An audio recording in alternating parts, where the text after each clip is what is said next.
From the headquarters of the American Radio Relay League in Newington, Connecticut, this is ARRL Audio News for Friday, July 7th. This program is produced by the ARRL, the National Association for Amateur Radio, and features highlights compiled from the ARRL letter, found on the web at arrl.org. Sitting in for Sean Kutzko, I'm Steve Ford, WB8IMY.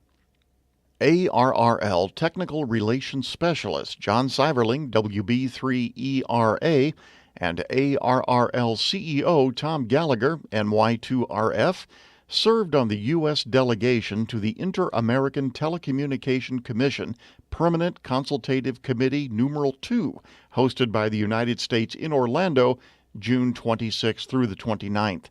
Approximately 170 delegates from 16 countries throughout the Americas attended the meeting. Seiverling said that while it's still early in the process, the working group continued to identify delegates who will attend the World Radio Communication Conference in 2019. The delegates to the Orlando meeting are preparing preliminary views that will mature into proposals and later into Inter-American Proposals, or IAPs, to the conference for each agenda item, including several that may impact amateur radio. Starting on August 1st, the International Amateur Radio Union will follow revised guidelines for satellite frequency coordination.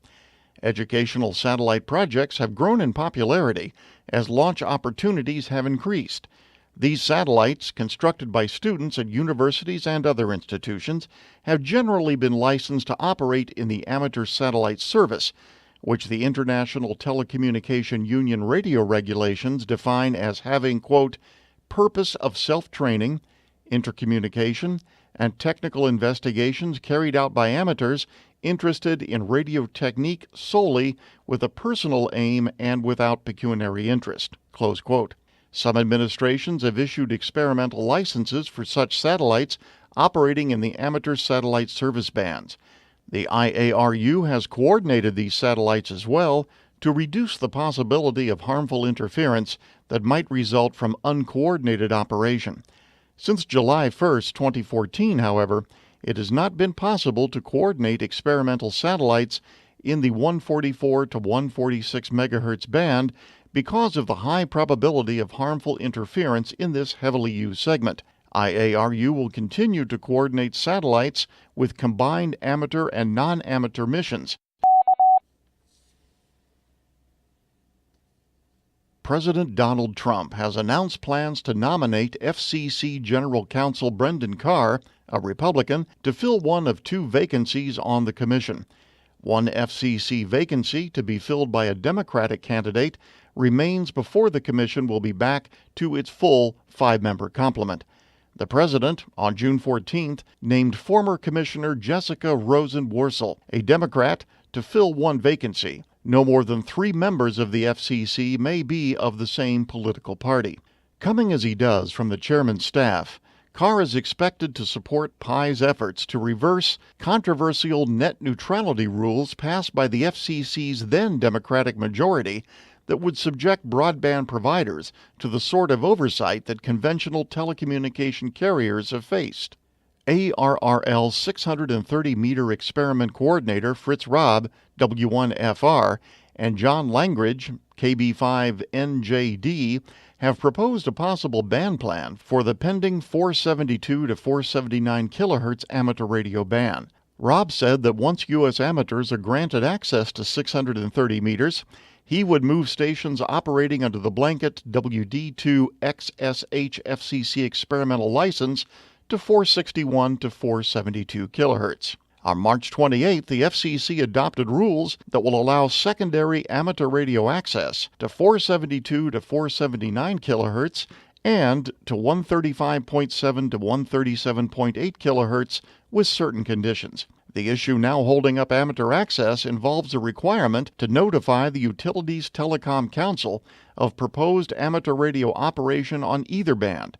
The FCC says the Office of Management and Budget must first approve the information collection requirements.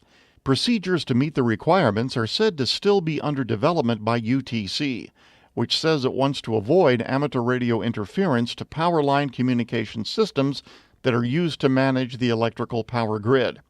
No such interference has been reported during extensive experimental operations on 160 meters and on 2,200 meters. The plan, which is still a proposal and has not been endorsed or adopted by the ARRL, calls for using only narrowband modes with bandwidths of 150 Hz or less during nighttime operation. Under the plan, modes such as AM and SSB would be discouraged after dark. And now, with this week's satellite update, here's Bruce Page, KK5DO. An Indian mapping satellite was launched on June 23rd. What makes this a remarkable launch? It was the 40th flight from Satish Dhawan Space Center, and besides the main payload, there were also 30 other satellites. Of these 30 satellites, 15 of them have amateur frequency downlinks. It would be too hard in the few minutes I have to list all 15 of the satellites and their frequencies. As they start to become active, we will report on them. To commemorate their 20th anniversary, the ARRL team is planning to transmit a set of 12 slow-scan TV images that capture the accomplishments of ARRL over that time. This is scheduled to be done on 145.800 MHz FM from the ISS around the weekend of July 15th. The transmission should last for 2 days.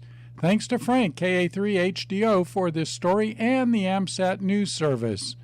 This is Bruce Page, KK5DO, for the ARRL Audio News. Texas radio amateur and pilot Brian Lloyd, WB6RQN, is right on schedule on his commemorative Amelia Earhart around-the-world flight. He reached Darwin, Australia, in his airplane Spirit on July 1, in time to enjoy local hospitality as well as some Territory Day celebration events. Greeting Lloyd upon his arrival in Australia was Stewie Birkin, VK8NSB, who had been in contact with Lloyd on 20 meters while he was still aloft. Following 7 stops in Australia, Lloyd was scheduled to depart Sydney on July 6th for New Zealand. Lloyd will head out across the Tasman Sea to Auckland, New Zealand, and then the Pacific for Suva, a flyover of Howland Island, which has no runway, and Hawaii.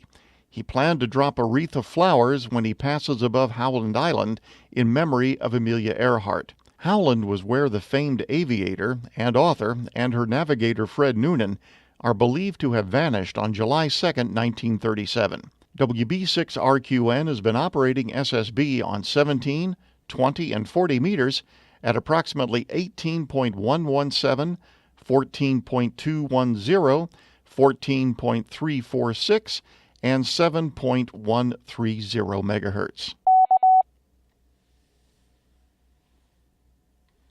Registrations for the 2017 International Lighthouse Lightship Weekend have topped the 200 mark for the August 19th through 20th event. The operating event is 20 years old this year, and with a bit more than 6 weeks to go, nearly 250 planned operations have registered throughout the world. During the annual event, amateur radio stations will be on the air, or in the immediate vicinity, of various historic lighthouses and lightships in more than 25 countries. In past years, more than 500 stations in some 90 countries have taken part. Registration guidelines call for operating sites to be officially listed as aids to navigation. That could include a classic lighthouse or lightship with a Fresnel lens, foghorns, time ball towers, and lighthouses or lightships that have been moved to museums. Sponsors stressed that the event is not a contest, and there are no prizes, certificates, or other enticements to participate. Each station's operators decide how they will operate their station with respect to bands and modes, and participating stations do not have to be on the air for the entire weekend. Activity does not need to take place inside the structure itself. A field day style setup at the light or other building adjacent to the light is sufficient. And that concludes ARRL Audio News for this week. Our thanks to all contributors to this week's report. ARRL Audio News is produced by the American Radio Relay League, the National Association for Amateur Radio. For more information on ARRL or amateur radio, Visit us on the web at arrl.org.